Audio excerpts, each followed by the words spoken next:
My name is Margaret Collins. I'm 59 years old, a widow, and I live in a quiet neighborhood in Oregon. I've worked as an office manager at a law firm for nearly 2 decades. Raised 2 children, Emily, my daughter, who just turned 32, and Luke, my 29-year-old son, and spent most of my adult life making sure they never had to struggle the way I did. Last Tuesday, I received an email that changed everything. It was from Emily. No subject line, just her name sitting in my inbox. I smiled before opening it, thinking maybe it was a quick update or a sweet note before her big day. We had just spoken about her wedding plans a few weeks ago. I had already contributed $30,000 to help her book the venue, secure a photographer, and reserve the florist she loved since college. But when I opened the email, the smile vanished. Mom. The email started. No, dear Mom, just Mom like a label. Emily explained that she, along with her fiancé Andrew and his family, had finalized the guest list for the ceremony in Napa Valley. After much thought, they decided it was best for me to watch the wedding via live stream, rather than in person. She added that Andrew's mother was particular about the guest count and wanted to keep things intimate. At the end, she included a line that felt like salt in an open wound. If you'd like to participate, you can join us via the Google Meet link we've created. It should be just like being there. LOL. I stared at that screen for a long time. My coffee grew cold. My hands didn't tremble. I didn't cry. Something inside me quietly shifted like the ground had cracked open, but I was still standing. I replied with just 4 words. Sure. Enjoy your big day. No emotion, no argument, just a quiet withdrawal. And I knew deep down that those 4 words would echo louder than any scream. I didn't want to fight. I didn't want tears. I wanted clarity. I wanted the silence to speak for itself. I closed the laptop, finished my now cold coffee, and got ready for work like it was any other Tuesday. But it wasn't. That was the day I stopped pretending that my sacrifices meant anything to my daughter. That was the day everything began to change. The drive to the office that morning was quiet. Oregon's early spring air still held a chill, but I barely noticed. My mind kept circling the same question. How did we get here? I've spent 18 years working at Caldwell Walker Law. It's not glamorous, but it's stable. And stability was what I needed after my husband died suddenly when the kids were still teenagers. I remember standing in front of our old washing machine. Bills spread across the counter, trying to figure out how to pay for both groceries and Emily's upcoming college deposit. Back then, I didn't think twice about giving up my weekends. I took extra shifts, canceled vacations, skipped birthdays. I told myself there'll be time for me later. There never was. Every penny I saved went to Emily and Luke. When Emily changed majors twice and needed more credits, I paid. When she moved across the country for a short-lived job in New York, I covered her deposit and plane ticket. When she cried through her second breakup at 27, I flew out, held her hand, and made her tea in a kitchen that didn't feel like home. When Luke wanted to buy a house with his fiancée, I co-signed the mortgage and wrote the first $10,000 check without hesitation. I never kept score. That's what mothers do, right? But that email made me feel like a transaction, like I had been useful and now I wasn't. Like I had a shelf life and it had expired. Back at the office, my boss, Robert, stopped by my desk. He's one of those rare men who remembers birthdays and how you take your coffee. He noticed something was off right away. You look like you've seen a ghost, he said, setting a latte from the cafe downstairs on my desk. I wanted to tell him. I wanted to say my daughter just disinvited me from her wedding, but instead I smiled and said I hadn't slept well. He didn't push. That small act of kindness, the coffee, the silence nearly undid me. After all the noise in my head that morning, it reminded me that I still existed, that I still mattered, even if only quietly. Around lunchtime, my phone buzzed. Emily again. Her name lit up my screen like a spotlight I didn't want. Voicemails, texts. Mom, please answer. We need to talk. This isn't funny. I didn't listen to any of them. Not yet. I just sat there sipping my latte and thought, maybe it's time to stop being the one who always answers. Maybe it's time to stop playing a role in someone else's story when they wouldn't let you on the stage. That afternoon, I made a decision that would shift the ground beneath all of us. I wasn't going to scream. I wasn't going to beg. I was going to do something far more powerful. I was going to act. After work, I didn't go straight home. I drove to First Federal Bank, a few blocks down from the office. Carlos, the branch manager, had helped me with everything from setting up college funds to adjusting retirement contributions. He always greeted me by name. Mrs. Collins, he smiled, standing to shake my hand. What can I do for you today? I sat down across from him and placed my purse on the floor. My voice was calm, almost too calm. I need to cancel a wire transfer, I said. He blinked. The one to the Napa venue. Yes, that one. Carlos hesitated. There may be a cancellation fee depending on timing, but may I ask why? The circumstances have changed, I replied without elaborating. He looked something up on his screen. You're in luck. It hasn't processed yet.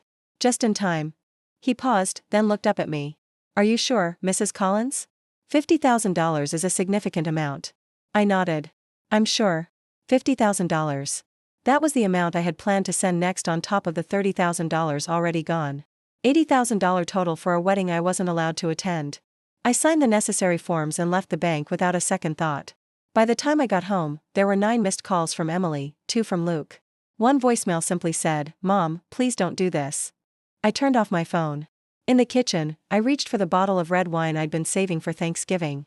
I hadn't opened it back then. Emily was supposed to visit, but she canceled last minute. Work, she said. I poured a glass, took it out to the porch, and sat in the fading sunlight. Birds chirped in the trees. A neighbor's dog barked. Everything felt still.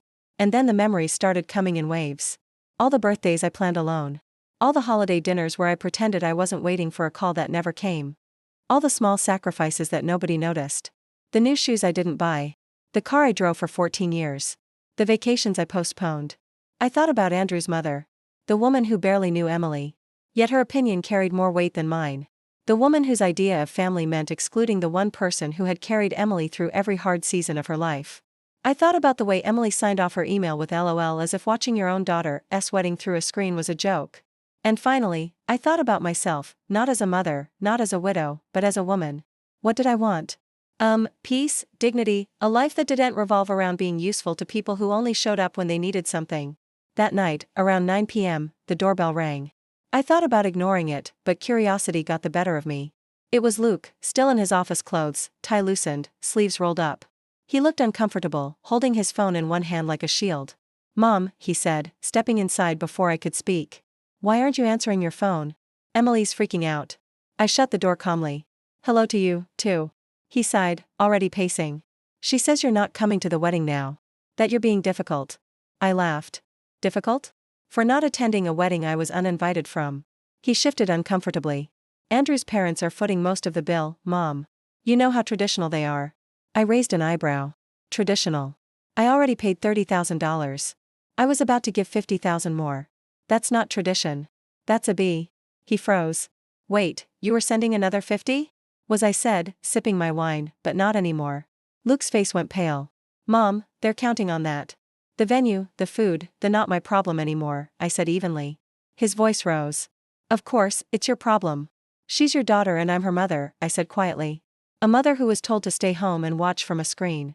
He ran his hands through his hair, visibly agitated. "You always make everything about yourself." And that was it.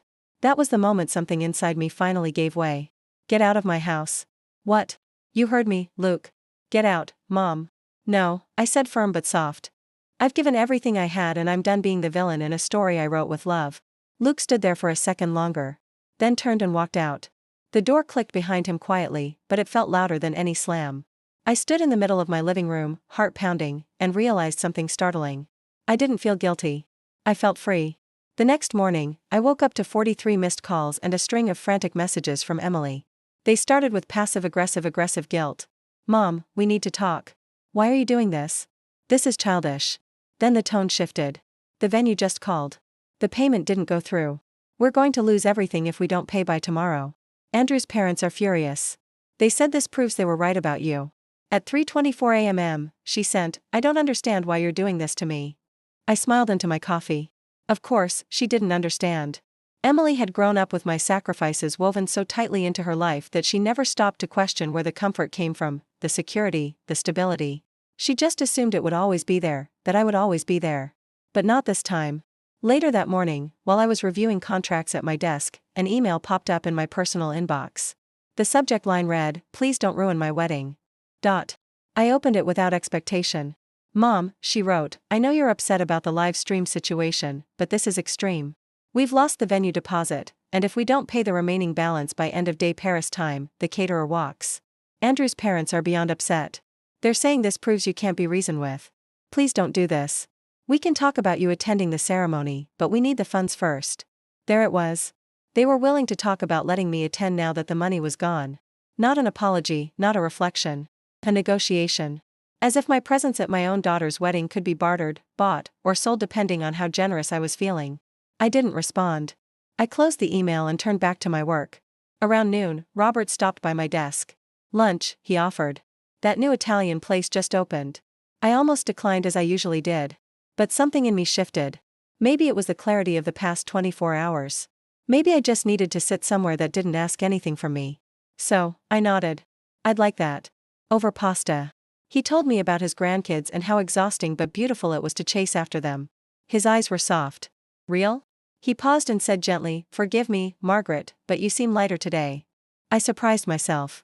I told him everything about Emily, the email, the wedding, the money, and what I did. When I finished, he didn't judge. He didn't try to fix anything. He just said, "Sometimes the hardest part of love is setting boundaries, especially with the people we've given the most to." He reached across the table and briefly squeezed my hand. "I think you did the right thing." For the first time in a long time, I believed that, too. When I returned to my desk, there were more calls, more texts, but I didn't answer. I didn't need to because for the first time, my silence spoke volumes. That evening, as I pulled into my driveway, the sky was already dimming. The porch light clicked on automatically. Everything looked still peaceful, even. But there was someone sitting on my front steps. As I got closer, I recognized her. Sophia. She stood up quickly, brushing invisible lint from her coat. Sophia had been Emily's best friend since 5th grade. She spent countless weekends at our house baking cookies, watching movies, giggling in sleeping bags until dawn. I hadn't seen her in years. "Mrs. Collins," she said softly. "I'm sorry to drop by like this." "It's fine," I replied, unlocking the door. "Would you like some tea?" She followed me into the kitchen, her eyes scanning the familiar walls like they held old echoes. I filled the kettle and waited. "Emily sent you?" I finally asked. She didn't answer right away. "Then she's a mess. They lost the venue. The florist dropped out. Andrew's parents are threatening to cancel the wedding." I said nothing, placing 2 mugs on the counter. "She's panicking," Sophia continued. "She knows she messed up. She just doesn't know how to fix it." "Is that why you're here?" I asked. "To fix it?" She shook her head. "No, I'm here to ask. Is there anything she can say or do to change your mind?" I paused. Was there would an apology change the way it felt to be excluded? To be used like a bank account, to be told you're not welcome unless your money is?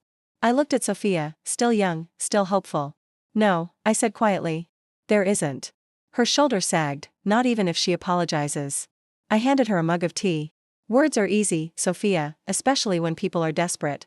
But the people who love you, they don't wait until you cut them off to see you." Sophia looked down into her tea, nodding slowly. "I get it," she said. "Even if she doesn't." "I'm sorry, Mrs. Collins." "You don't need to be," I replied. We stood in silence for a moment. 2 women from different generations connected by one hard truth. Sometimes love has limits. Sometimes the only way to be seen is to walk away. Sophia didn't stay long.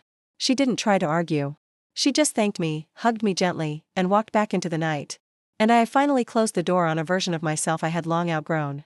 The wedding never happened, not as they planned. Anyway, they scrambled to find another venue, but everything was either booked or far too expensive without the money I had once promised. According to Luke, they ended up doing a small backyard ceremony weeks later, just a few relatives and Andrew's parents. I wasn't invited, and this time I didn't need to be. In the weeks that followed, Emily sent one more email, a long one. Emotional, half apology, half justification. I read it once, then archived it. I wasn't angry anymore, just done. There's a strange peace that comes with letting go, not in rage, but in clarity. For the first time in decades, I woke up not wondering who needed something from me, not bracing for another guilt trip disguised as love. I made a new rule for myself. If my presence is negotiable, then so is my effort. I go to work. I read novels. I joined a pottery class. I have dinner with friends who see me, not what I can give them. And I've learned something I wish I'd known sooner. You don't have to burn yourself to keep others warm. If this story resonated with you, share it, comment below, and don't forget to like and subscribe. Sometimes the strongest kind of love is the one you finally give to yourself.